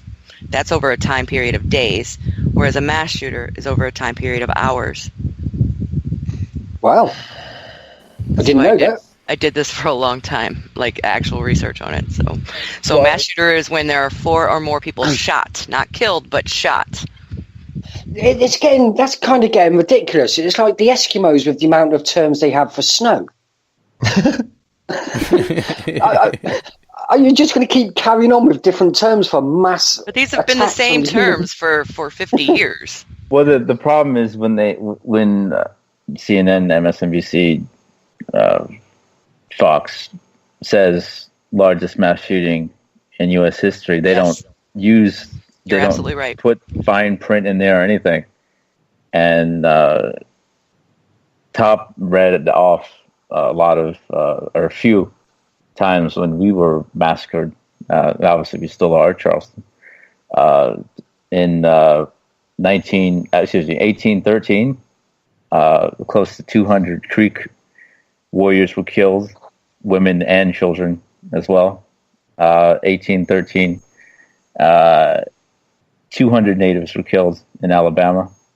1851, 300 natives were killed, and their houses were burned down. 1852, 150 of the Wintu people in my state of California were killed. And this, you can just keep going on and on in terms of people of color, especially if you're talking about black and indigenous people, but listing 2 more, 1864, also in California, 300 Yana, Yana, natives were killed, and they were just there where they were in now Oak Run, California, for a spiritual ceremony. And of course, 1890, Wounded Knee, you had Sioux men, women, and children massacred, killed by the U.S. Army, and those U.S. Army members got medals of honor, which to this day they are still intact. The medals of honor have never been revoked, even though the amount of people killed for about, what was it? We don't know the exact figure, but they say about 300, I think is the total. But I think there's even got to be a distinction Good. between massacres by the state and massacres by citizens, whether in groups or alone. Obviously there's a difference. Yeah, there's obviously a difference, but I think that the key issue is life is life, and the taking of life is still a taking of life. I want to know why, when we talk about these issues, current or past, we never discuss the fact that it's always men. There's four instances in American history where a woman went on a mass shooting. 4. Yep. Pretty low number. And they also have mental illness, and they also have guns. 4. They also have to put up with men. Fucking hell, you'd expect a lot more. I mean, there are like the 3 big cases that are well known. Of course, the one is San Bernardino, where a woman was involved. And then you have Amy Bishop, who shot up her colleagues at a college at a university in Tennessee. And then you have Brenda Spencer, which would be pretty much the 1979. That's where the song "I Don't Like Mondays" came from. Who shot up a kindergarten class. And the fourth one, as a name, I cannot remember for the life of me, but she went into a mall and shot up and killed 5. That's the only other one I know of. This is think of mass shooting, you always think of a male thing, yeah. Generally a white male. Yeah, 80% are white male, middle to upper class. White male problem, yes. And there's one thing I always think about with the mass shootings and killings. If anybody in this country you think is going to commit a mass shooting, you'd think it'd be black or indigenous people. You would think the ends of sanity that we're pushed to each and every day of our lives under a double genocide that started for black people in 1444, Native people in 1492, that is still going on to this day, created this nation.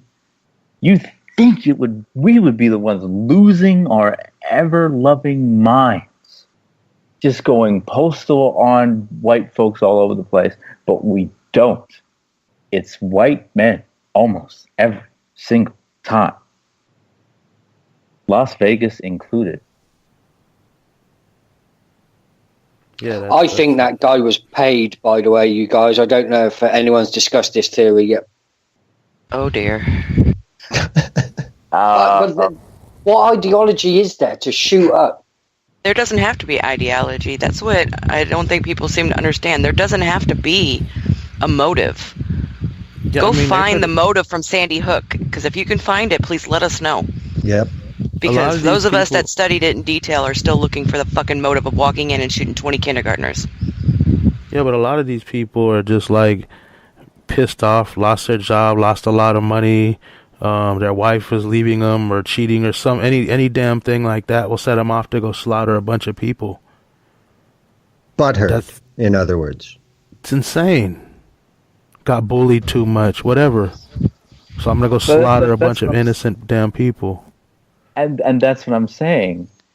Look at black folks and Native folks in this country bullied. You want to talk about bullied? Imagine being a Native person in Washington, D.C., and you live there. And I am friends with some who do.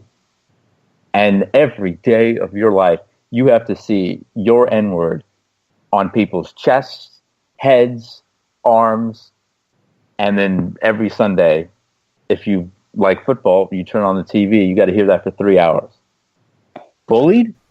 I don't see any Native people going crazy in Washington, D.C. and shooting up places. Yeah, but like that guest on your show said, she said she didn't even realize it for a long time. She said she'd sing along with the racist songs and go along with all that stuff and be like, that's my people. She didn't, and she didn't realize that when she was saying savages, she was talking about herself. She was saying, I think a lot of people just are blind to it because a lot of natives go to white, normal, public schools with everybody else. They don't get a special, not everybody knows their heritage or their family, maybe, you know what I mean? Of course, indoctrination. It's it's indoctrination and erasure at the same time. And I've dealt with the black version of that because I grew up very confused, and I was half white, so it's like add confusion onto confusion onto confusion. But I'm just speaking on adults who do know their history, and Native people who do know their history and know what that R word means, and they aren't shooting up, Capitol Hill. They aren't shooting up FedEx Field where Washington plays. Yet white males continue to shoot everybody up and kill a bunch of people because they weren't hugged enough as a child, or they were bullied as a child, or what have you. It's astounding to me. To me, it's a testament to Black and Native people's resilience and patience and our restraint. Well, Gail also said it was usually upper middle class people that do these shootings, and that would eliminate a lot of Black and especially a lot of Native people. Maybe it's a sense of privilege that comes with it. Oh yeah. When that privilege has been taken away in any way, shape, or form, whether it's a divorce or feeling as though one's been disrespected, is usually, like, if you go look up the Elliot Rodgers situation is a perfect example of just pure, why can't I get anybody to sleep with me, and making all these YouTube videos and then going out and shooting up the college in Santa Barbara. It has a lot to do with that aspect of privilege. This guy hasn't lost anything, but his age as well, because typically it's younger males that engage in this fucking mass. Not always. That's the big ones that you hear about. It really comes down to when you look at the statistics, it's all across the board percentage wise. It's interesting to look at. There's a few of the bigger cases that are, between the ages of 15 and 24, but usually it's between 25 and 39, or where you see the biggest numbers. It's something like 35% there, where the rest fall between 25%. What's for 50 and above? The over 50s. It's about 10% from last I saw, but that was a couple years ago. But we keep saying that there's something wrong with these people. There's something gone bad in their lives. He just packed his girlfriend off with $100K to the Philippines, and she didn't know. She didn't know about any of this. She said, "I wouldn't be surprised if that's what she said." If you've been in a domestic violence situation, as she obviously was, but plenty of witnesses, I wouldn't be surprised if she didn't know anything. I wouldn't be surprised if she had absolutely no idea the amount of an arsenal that man had. She was terrified if she was in this domestic situation. I can tell you from firsthand experience, I'm a very smart woman, and I've been in a relationship with a very violent man who led a secret life, and I had no idea what he was doing. Right, exactly. He had carried out some sort of mass shooting. I probably wouldn't have been surprised, but I wouldn't have known anything about it. And I feel for this woman. I mean, at this point, with the information that I've seen, I feel for her. It may come out that she does know something and she was a part of it, but at this point, it looks like he packed her off to the Philippines, sent her money, and said, peace out. Right. He gave her money to buy a house out there so she would live with her family. She thought that they were breaking up. But I think this just demonstrates the depth of privilege that these people feel, because this Donnelly woman was somebody to him. In his opinion, she was worthy of absolving from the situation before he did what he did, because she was important to him. Right. Well, do you reckon there is a racial aspect to this? Because she was a person of Asian origin. This was a primarily white country music event. Could there be a racial motive to this? I haven't seen any kind of any motive. I haven't seen any motive. We could sit here and say that there is an alien motive that we are never going to know. I mean, we could say that possibly there was contention in the relationship, and that's what spurred him to act. I mean, maybe he felt like she was slipping away from him, so he sent her away and said, all right, she doesn't love me anymore, so I give up on life. Boom, I'm going to kill a bunch of people. I know dudes like this who, I do too. A woman had spurned them at a specific time, may have gone off the deep end and done some really horrible things. So perhaps it's that. I mean, we can speculate on all these things, but we don't know. Sorry, Men are guys. very fragile. You're absolutely right.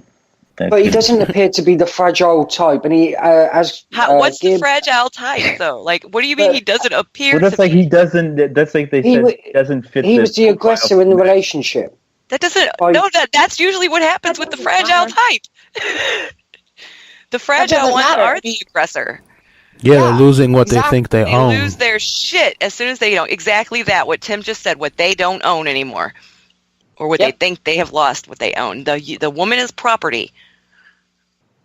And it could have been he thought he was going to escape. Maybe he wanted to keep his possessions safe in another country so that he could get to her later on and they could have their fairy tale life. We don't know. Yeah, all you can do is speculate at this point. We can do one thing and say, let's get some darn gun control, and let's do that immediately. That's one thing we can do. But we can't. But we won't. Yeah, the NRA are the saviors of the day here, guys. They've actually pushed for a change in the accessibility of that little bolt-on equipment that allowed him to increase his firepower, his shoot rate by 50%. So, or double, should I say? So that's effectively 100% increase. So if the NRA gets their way, only half the people would have been killed and only half the people would have been injured. Aren't the NRA saviors in all this situation? That wasn't the NRA's position a day before this. Right. And it wasn't even a day after. It took them until, yesterday?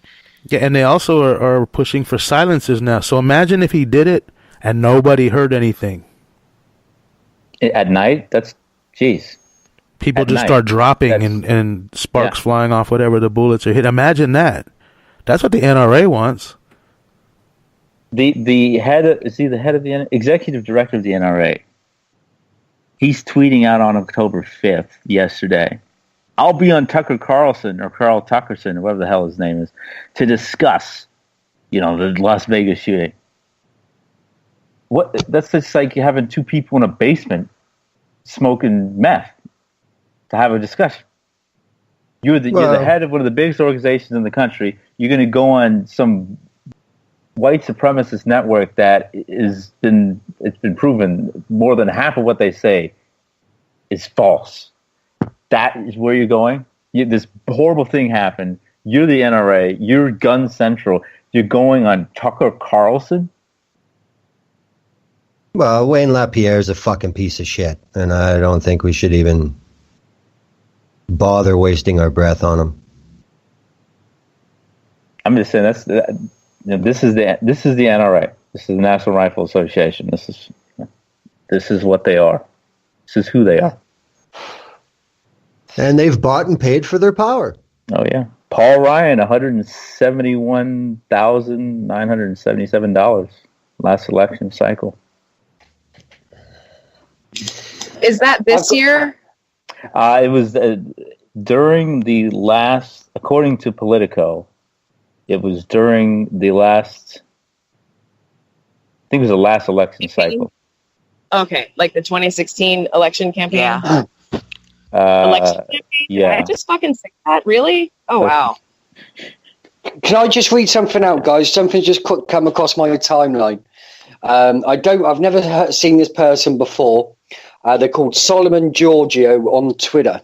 And this is what they've put. They put, what we said is we need common sense gun laws. What you heard is take away all the guns, melt them, and make a statue of an NFL player kneeling. There you go. I tweeted that today.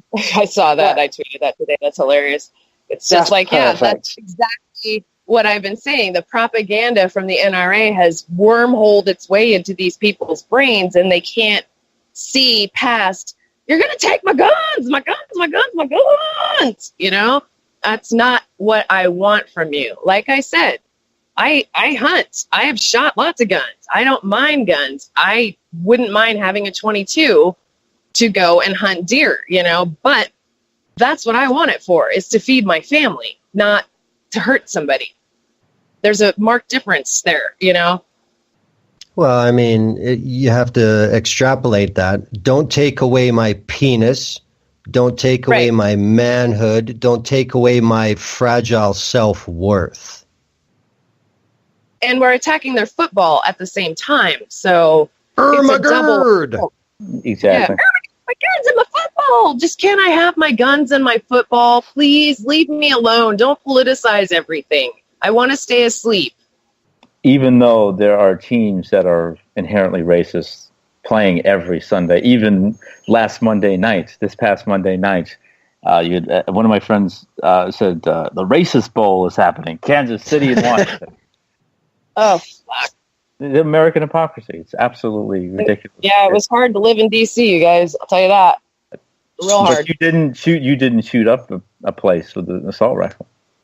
No, I sure didn't. A lot of other people did during that time. It was the murder capital of the world when I lived there because of guns, and that was in the 90s. So we haven't gotten anywhere with this. Yeah, well, that was also a city that had a crack-smoking mayor at the time. Yes. Oh, come on. He had prostitutes, too. Don't negate the prostitutes. Come on. When did we start talking about Toronto? We're talking about Marion Barry first. I know. Well, speaking of black folks who are harming other black folks, this play is still happening. Thomas Jefferson, Sally Hemings. The play is about at the Marin Theater Company in Mill Valley, California, the Bay Area, California. They are, I've done shows Thursday, Friday, Saturday, Sunday last week, and Wednesday, Thursday, Friday. So they've done 7 shows. They're going to do 2 tomorrow and 2 on Sunday. And they're going to go matinee and a evening performance, I would imagine. Yes. They're going to go deep into October, even though in the play, this is a quote from someone who saw the play, Sally Hemings, who was a child, Sally Hemings appears frivolous and in love with Jefferson. She was extremely sexually open and adventurous. As a 10-year-old. As a 10-year-old, sure. Right. The only physical violence in the play is black-on-black violence, even though, and that's a quote, even though last time I checked, rape is violence and pedophilia is violence. Interesting. Slavery is violence. Slavery is violence. Very interesting. The play, again quotes, tried to obscure the fact that Sally Hemings could not consent.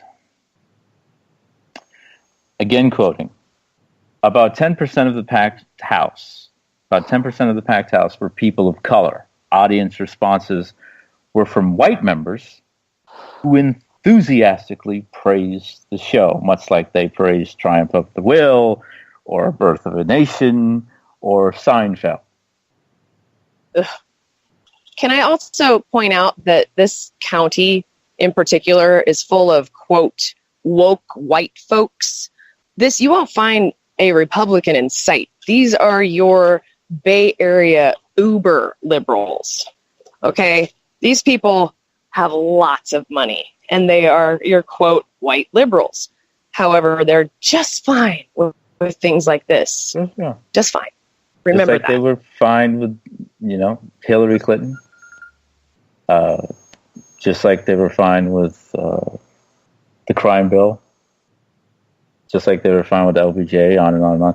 And this is another instance why the resistance is white supremacy and it is complete poppycock. The resistance is to save white privilege and white comfort from Republican hands, to save the party, Democratic Party. And the play also, this thing is absolutely, it's just, I've used the word disgusting so often, but my goodness. In the play, there is the use of sex toys. there are the play also. I'm quoting the racist reviewer who had an article with the headline calling it an affair, the relationship between Thomas Jefferson and Sally Hemings. He says the play also features cute gags about unhygienic use of sex toys. Cute gags. Yes. This woman, see, they got me doing it. This child was forced to have children. And then as she became, through her life, 6 children she was forced to bear at this horrible man's whims. 6 children. The children became his slaves. This man helped author the Indian Removal Act, which saw to the deaths and killings of millions of Native people. This man had over 600 slaves in his lifetime. At one time, the highest number was 140. There was a 17-year-old boy. He was sick for 3 nights running. This is not in the play. This is actual reality of Monticello and Thomas Jefferson's life. 17-year-old boy, sick for 3 straight nights. So sick that they thought he would die. One of Jefferson's men said he would whip the boy into working. The boy begged him not to punish him. That had no effect. The barbarity ensued. He was whipped 3 times in one day, and the boy was not able to raise his hand to his head. That man was given a raise afterwards by Mr. Jefferson. Given a raise. Good company man. Yeah, good company man. Jefferson employed boys. He did pay some. The slaves did well enough in his eyes. They could make a little money. But he had slaves working for him as young as 10 little boys. So this is the man that the Marin Theater Company said, come jump into bed with Thomas and Sally. Oh, my God. Now, as I said on Who's Culture show, a gal and I do every Wednesday on People's Radio United, what if this play, or if I did a play, what if I did a play called Adolf and Geely? Now, for people who don't know, Adolf Hitler had an affair with his, and affairs. This is colonization, ladies and gentlemen. They got me doing it. Had raped his niece for years and years. And did some of the most disgusting things, and I won't say them, but you can. It's a Vanity Fair article. If you want to find it, you can find it. So he had this horrible relationship with her, and she committed suicide. Her name was Geely. And if I did a play called Adolf and Geely, and called it an affair, and said, come jump into bed with Adolf and Geely. The only way you would get it produced is if you portrayed it that Geely enjoyed it and looked up to him, and it was a tragedy that she took her own life, and it was of her accord, not by any trauma. Then you would get it produced. Made it Romeo and Juliet-esque. Yeah. Definitely. Or, the love story type thing. Oh, well, she just faded away and died, and it was so sad. Well, the thing, and I, of course, would never do such thing, but if I did write a play like that, if I was honest about it, maybe, if I actually wrote it like it actually happened, and if the Marin Theater Company and Thomas Bradshaw, who wrote it, Thomas and Sally, did that, I wouldn't have the problem that I have. It would create trauma in my own head and in my own psyche, just because the intergenerational trauma that Black people were born with, and seeing, oh wait, there's a production showing the life of Sally Hemings as a horrible, situation she was in. Nolan, that wouldn't be beneficial to their 90% white audience. Of course, you're right. But I don't think if I wrote an Adolph and Geely play like Thomas Bradshaw wrote Thomas and Sally, I don't think I could get it produced because they're white. And Geely was white. And we can't demonize white bodies. Now, we can demonize black bodies as much as humanly possible. And it's very profitable to do that. Indigenous bodies, too, because a friend of mine, she was right on the money. And I heard other indigenous people and indigenous women say the same thing. This is black people's Pocahontas. Thomas and Sally is black people's Pocahontas. Yep. And it's just in play form. Now, my fear is this goes to other theaters, and then this goes, someone buys the script, Disney buys the script, just like with Pocahontas, and turns this into a movie, and you got Kerry Washington playing Sally Hemings. That's what I'm worried about. Along with the play that continues to be shown. And, this is white supremacy at its most powerful in terms of, entertainment. The fact this is continuing to go on, Adolph and Geely wouldn't go on. Brian Elizabeth wouldn't go on if someone made a play about Elizabeth Smart, and nor should someone ever do that. But that's the whole point. Black bodies are expendable, they're profitable, and they don't matter. It's cultural revisionism. That's exactly what it is.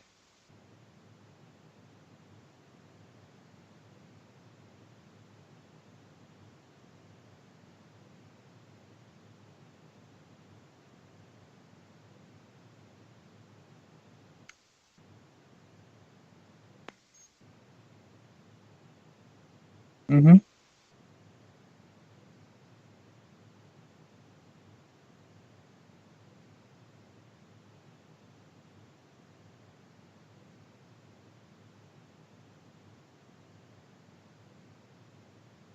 Okay, how about this? How about if Boko Haram takes over the land they're in, and then their propaganda department makes a play about a Boko Haram leader who kept 4 or 5 of the girls they kidnapped from that school and made it just like Thomas and Sally. I can see that happening.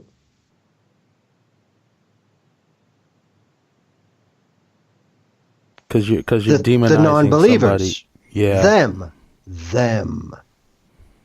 And what we did, see how well it worked out? Look at this quote-unquote true story. And I think that's the most dangerous thing about things like Thomas and Sally. How dare you pass this off without a full disclaimer at the beginning of it to inform people that this is fiction. This is not what happened. Like they did with Pocahontas? Yeah. That's what pisses me off. They said that the Marin Theater Company, and they blocked me on Twitter. They said, well, we don't really know what happened. Oh, God. Even though there's historical records that slave, child rape, forced impregnation, slavery, genocide, end of story, that's what happened. But they don't know what happened. And they don't know how to read or what? Maybe not. They know how to read a script.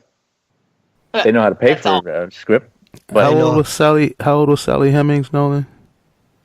Well, it depends what at the beginning year we're talking. At the beginning of the rape, I think it was about 10 or 11.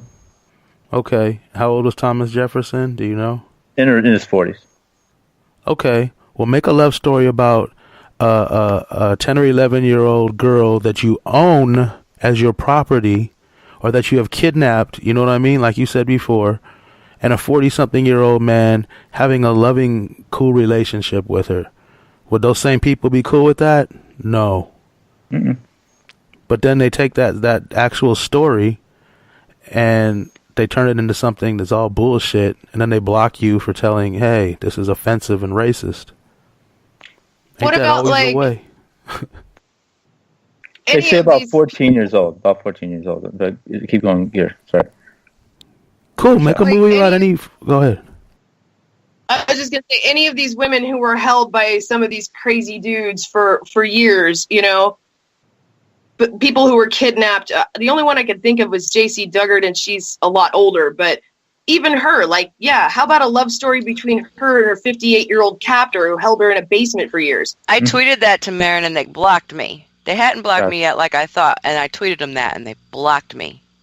They don't want to engage with people of color who are upset about this, as we should be, or anybody who is a true ally of people of color who are upset about this. I called the theater asking to speak to their board of directors. I demanded to speak to their board of directors. They said, oh, it's you. Oh, you're the one who's been berating us, which is, I nearly wanted to scream because I was like, wait a minute, you're the one attacking black people and black women and girls with this play. I didn't say that, but I digress. But they go, no, look, we want to talk to you. The board of directors aren't in. None of them are in right now. But look, they will call you. We'll call you tomorrow, okay? And I'm like, yeah, right. No. We really want a dialogue. This is what we've been trying to tell you. We want a dialogue.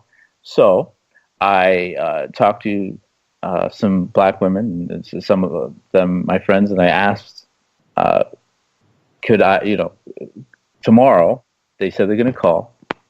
Can I have you on call for about 15 minutes during the day? So because I want a black woman to speak here. The whole point of this is we're stepping over black women. We're dehumanizing them, sexualizing their bodies, even as their children. And I did have two different people, two black women, to agree to that. One in the morning and afternoon, and one in the evening. So it's like, okay, so whenever they call, a sister's gonna, be heard here. And it became 11 o'clock in the morning, noon, 2 p.m., 4 p.m., 6 p.m., 8 p.m., 10 p.m. They never called. Never called. They just want this tribute to white supremacy to go on. They want to make as much money as possible. Some black people have actually said, hey, look, why don't you just donate the proceeds to the Hemmings family, the descendants? And they humored that for a little bit. But of course, they're not going to do that.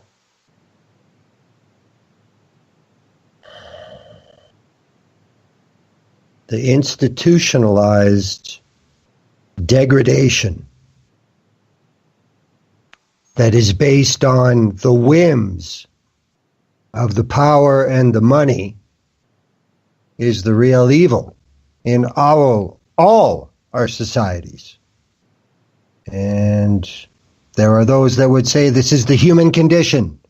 Man is an animal. Man is evil. Well, then the next time any of these people mention the word evolution, they can go fuck themselves. Yep. Disgusting. And the black playwright, which is an excuse they're using to defend this because a black guy wrote it. He said, I didn't want to demonize Jefferson. And again, I'll use the Adolf Hitler example. If I wrote the play Adolf and Geely and I said I didn't want to demonize Hitler, I wouldn't fly for 5 seconds. Yep. And this man is responsible for millions and millions of deaths and millions more of the pain and suffering of black and native people in this country. Well, then you have to consider. Yeah, but you have to consider if the National Socialist Democratic Workers' Party was still in charge in Germany. Oh yeah. Then a play like Thomas and Sally would be written about Adolf and Geely. History is written by the winners. Indeed. So there's the difference. That's the only difference. Well, the key and the other difference is color. That's the key. Well, it's a factor of convenience that fits the American model. Yeah. Indeed. Cool. Anybody else got anything to add? We're over 2 hours now. I just had one question. Does anyone know what the fuck Trump means by the calm before the storm? I have a theory. Go, Glenn. Go. The storm is the impending complete collapse of his incompetent and kleptocracy. Yes, kleptocracy. That's what it is. The storm coming is his downfall. And he's I too wish it fucking... was, but that's not happening. Well, he's too fucking stupid to know it, even if it is. I don't think that's what he was talking about, though. Well, he talks about a lot of things. He's talked about ACA repeal. He's talked about the wall. He's talked about jobs. None of it's come true. So, Well, I wouldn't say that. ACA may not be repealed, but it is definitely being taken apart piece by piece right now. Defunded so it doesn't like matter crazy. if it gets. It's been horribly defunded. Birth control has been going to be taken away from 62 million women. That's today's announcement. He's refusing to allow the, I think it was Iowa and Indiana. He's refusing to allow them to do the pools of telling people when they need to enroll and re-enrollment. He's not allowing them to do that. So he may not have been able to legally defund or repeal ACA, but he is definitely getting rid of it. Didn't he let the Russian sanctions expire as well? Yep. I wouldn't doubt that, yeah. That was on the same day as the Vegas massacre. What a coincidence. Yeah, he uses these things to his advantage. These people aren't stupid. They're just, he is, but the other people that are running him and with him aren't. But, and then I don't know if you saw what I put in the chat, which is pretty important, that they have now Black Identity Extremist is now a terrorist on the terrorist list, even though white extremists were taken off February 1st. That's pretty important to pay attention to. Oh, that was Sessions' job number one. A Black Identity Extremist? Is that somebody who understands they're extremely black? What? Yeah, it was never, ever, ever even. You can Google it, and if you read the link I gave, and I had tweeted it out as well, if you Google it, there has never been that term before August 3rd, which was when the FBI put it on the terrorist list. It had never come up before then. That term has never been used. So, Gal, what am I again? What are they calling me? You're going to be a BIE. Now, well, that sounds like the album I'm dropping on. But what is spell it out? What are the words again? Black Identity Extremist. I'm a Black Identity Extremist, ladies and gentlemen. And you are now join us all on the terrorist list. Yay, Nolan. Yeah, if you check the You're finally with the rest of us. Oh, I'm on lists, but now I'm a Black Identity Extremist. Yes. Fascism. I would like to say before the show closes, I'd like to say her name, Savannah Greywind. I'd like to say her name, Serena McKay. I'd like to say her name, Renee Davis. Say her name, Charlene Lyles, and her child, and Renee's child that died when they were both killed by Washington State Police, and Jacqueline Sailors, say her name, and her unborn baby that the Washington State Police killed. Fuck the police. Many others, millions more others, Black and Native lives taken. Oh, but Top, wait, real quick before we go. Top, I think if you didn't hear the whole thing he had said as far as Trump, he was talking about military as well. He's real big on a strong, powerful military. Yes, because it was his military dinner. Yeah, I thought he was using it as a reference to some kind of military action, because I think on July 4th or someday, he wants to have some big parade with all the tanks and the airplanes flying over and all the military marching out by the White House. He's been saying that for a while, too. So he wants to have a parade just like Kim Jong-un. Yep. No, it's when you say the calm before the storm, then when your military generals are there, then I think it is an actual action. Now, I don't know whether he could be planning something against North Korea. We don't know whether it's a cyber attack. These things go on all the time, and we're not even made aware of it. It's interesting that you guys mentioned about the Russian sanctions being dropped on the same day as the Vegas attack.